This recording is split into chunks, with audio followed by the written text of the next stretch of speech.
Hey, Mom. What? What's the deal with the recipes? What about them? What do you do with them? How did it get started? Why do you do it? I do it because I like to copy things off recipes and check mine, and if I don't like one of the two, I throw one away. So, you look through magazines and books Newspapers. and you copy the recipes onto 3x5, or in this case, 5-inch note cards. If I like the sound of the taste of it. And then after you've copied onto the card, then what do you do? Then I file them. You file them. Mm-hmm. Okay, let's supposing I filed a recipe, then what happens to it in the future? Hopefully it'll stay in that box or those boxes over there. Let everybody see how many recipes I have after a period of 30-some years.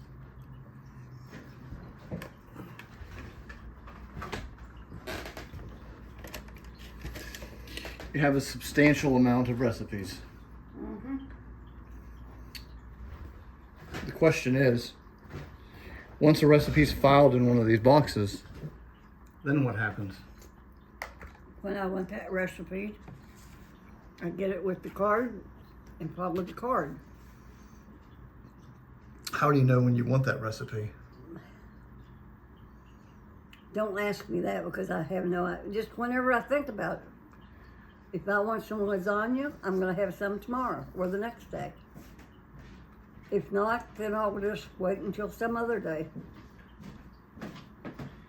So you categorize them alphabetically. You put lasagna, for example, with the L's. Right. What's this about comparing recipes? I like to compare things. I've always liked to compare things as far as recipes go. And I've been copying them for 35 or more years. And then when I want that, I'll go get it. Or if I have a recipe that I'm not sure about, I'll compare it against mine, which are in the boxes. If I don't like the other one, then I throw it away. So I assume once it's filed, does it become your recipe? You say you compare them against my recipes. Are my recipes all recipes that you filed? Right. So if you see lasagna, for example, in a magazine or whatnot, you then copy it down and then you take it to your box, and then you compare it. Right. And if they're about the same or close to it, then I say, okay, goodbye. Then I throw it away. So you take all that time to eloquently write these recipes on all these cards and highlight the important parts. And I throw the ones away that I don't think I'm going to be keeping. And you make notes. Yeah. And then you take that card to that box, for example, compare it against an existing recipe, and if the new one is too similar, or not similar enough, then I throw it away. If it's too similar or not similar enough, I throw it away. you throw it away. And just keep the one I have in here. But I've got probably over 1,000 of these in here. Oh, you've got more than 1,000. In over 30-some years. As your son, I've been trying to figure this out. So you just told me that if this recipe for Kay's spaghetti sauce, Yep. if this is new, you take it to your existing filing of spaghetti sauce, and if it's too similar, you discard this. I throw it away. And additionally, if it's not similar enough, you throw it away. Right. So what is the criteria for making something too similar or not similar enough? I mean, is it a bold example? I'm not a cook, but what would constitute something being too similar or not similar enough? Like if it has like 2 tablespoons of oregano in it, which I hate.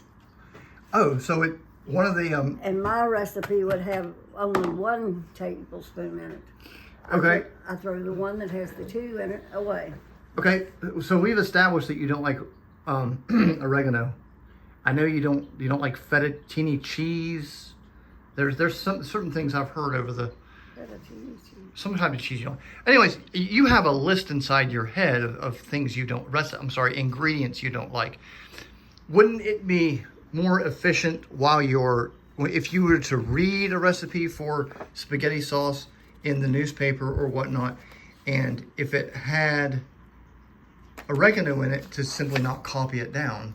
I don't most of the time. Oh, you don't? Okay. Not always, but most of the time I don't. If I see odd numbers of different things in it, and I don't like it, then I throw it away. Okay.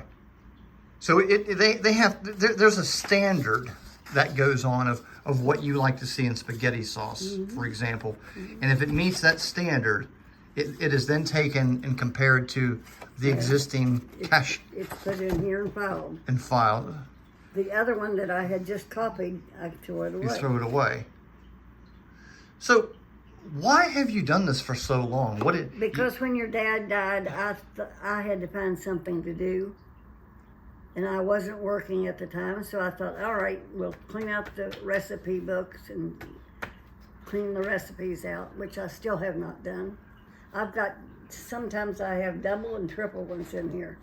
Why is that? Because I'll just collect them. I'll say, okay, I'll put it in the container and go check it out later. So just because something comes within the proximity of your existing collection doesn't necessarily guarantee that it will be compared. Not always. Okay. So but the most popular ones that I like spaghetti. So or lasagna. Is it reasonable to say that your spaghetti are ones that all get compared? What are some other examples of recipes or dishes, entrees, whatever you call them, that would guarantee a comparison upon reaching the existing? Every recipe that I write down, like this. This is one that I'm going to check. This is somebody else's recipe, but it is very similar to mine, except it does not, or mine doesn't use bread and butter pickles. It only used sweet pickles. So there's a difference. I might make it one time to see what the bread and butter pickles do. If not, it goes thrown away, and I keep my original copy. I'm just comparing. And if I like somebody else's stuff, then I like somebody else's stuff. And you've been doing this for 35 years? 30-some years, since your dad died in 2004. Well, that was 20 years ago. But Well, at home in Westerville, Ohio. Oh, you were doing that too? A little bit, not this much though. Now, I don't really remember when I was a young child. So, but it's still accurate to say you've probably been doing it 25 years, 30 years. Mm-hmm. What is the future? What do you see in terms of what is going to happen to these cards? Is there ever going to be a point where you're satisfied with your recipe collection? Yeah. When I can still write with my hands, I'll be all right until that. I was going to give it to you and Tina, but she likes to do her own cooking, so I don't do it. How come you don't use a computer? Because I'm 80 years old, and it's a little hard for me to understand everything. Yes, it is. And I started with the computer when I was trying to do the family tree stuff. And that's how I learned how to run the computer. With the exception of right click, you still don't know what that means? No, because I don't use it. Okay. Was there anything else you'd like to say regarding your recipe endeavor? No. That's it. You want to tell people a little bit about yourself? I don't think they want to learn. Well, you've been threatening to give your age and... Well, I'm 80 years old. Just turned 80 May 7th. Something happened with you in a set of stairs about a year ago? I fell down 7 stairs, and I'm just still healing from that. You broke your back? Well, yeah, they say I did. You did? They say it's the same as a fracture. But if I did, I have not felt any real pain from that fracture since I got out of the hospital.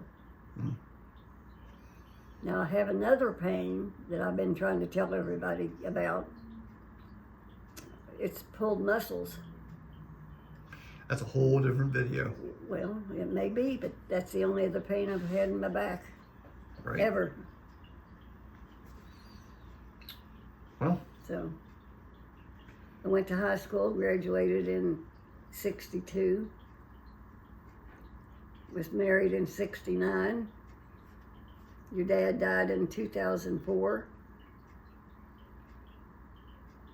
Went to it used to be Southern Sound Junior College, women's college in Virginia.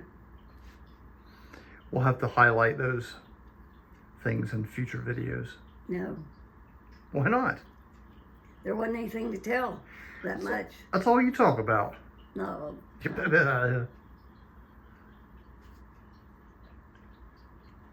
Tell these people goodbye. Goodbye. See you all later. Maybe. True.